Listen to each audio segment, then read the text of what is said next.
এই দুদিন ছিলাম না বাড়িতে, যার কারণে হচ্ছে গিয়ে দেখো ঘর কীরকম ধুলো হয়ে গেছে।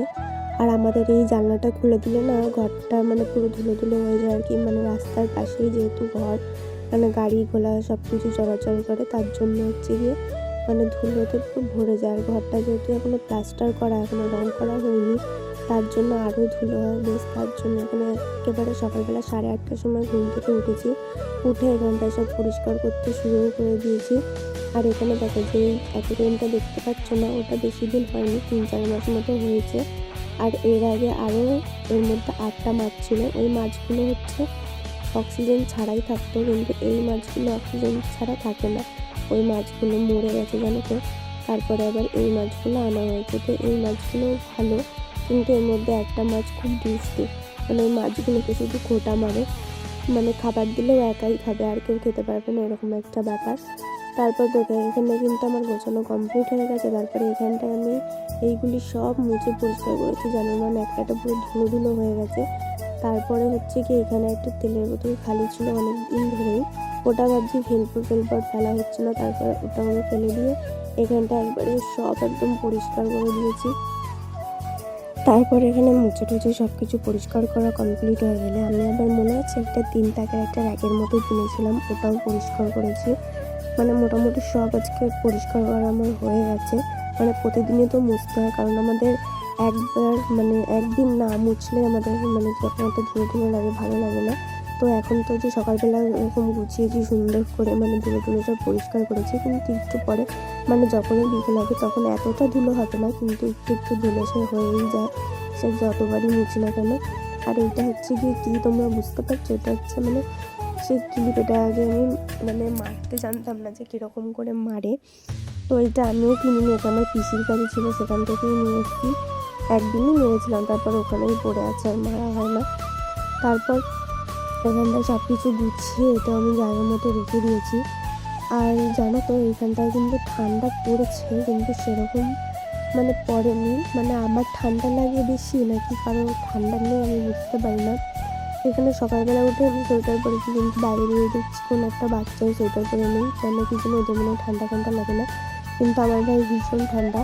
আর এই ঠান্ডার জন্য জানো তোমার এই চোখে আঁচড়িটা উঠেছে, তোমরা হয়তো এটা দেখলে বুঝতে পারবে।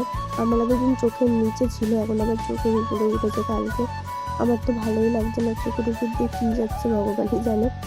তারপরে এখানটা হচ্ছে আমি এখানে ব্রাশ করে নিয়েছি, আর ব্রাশ করে এখানটা আমি বাসি জামা কাপড় ছেড়ে আমি কিন্তু এখানটায় আবার দেখো নাইটিটা পরে সোয়েটার পরে নিয়েছি, কারণ আমার ঠান্ডাটা একটু বেশিই লাগে।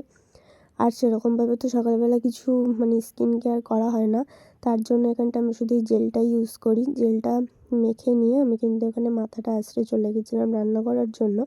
আর আজকে রান্না হয়েছিল উচ্ছে ভাজা, আর শালগম আলু দিয়ে চিংড়ি মাছের ঝোল, আর হয়েছিল তেলাপিয়া মাছের ঝাল। তো আমার কিন্তু ঝালটা বেশ ভালোই লাগে। আর মানে শুধু কিছুই না, শুধু টমেটো আর ওই কাঁচা লঙ্কা যেগুলো একটু পেকে পেকে যায়, সেগুলো দিয়ে করলে কিন্তু ভালোই লাগে, তোমরা একদিন খেয়ে দেখো। তারপর এখানটা আমি আবার দেখছিলাম যে মনে হচ্ছিলো যেন কেউ আমাকে ডাকছিল, কিন্তু দেখছি যে না। আর এই চোখটা যে আমার মানে কী হবে ভগবানই জানে।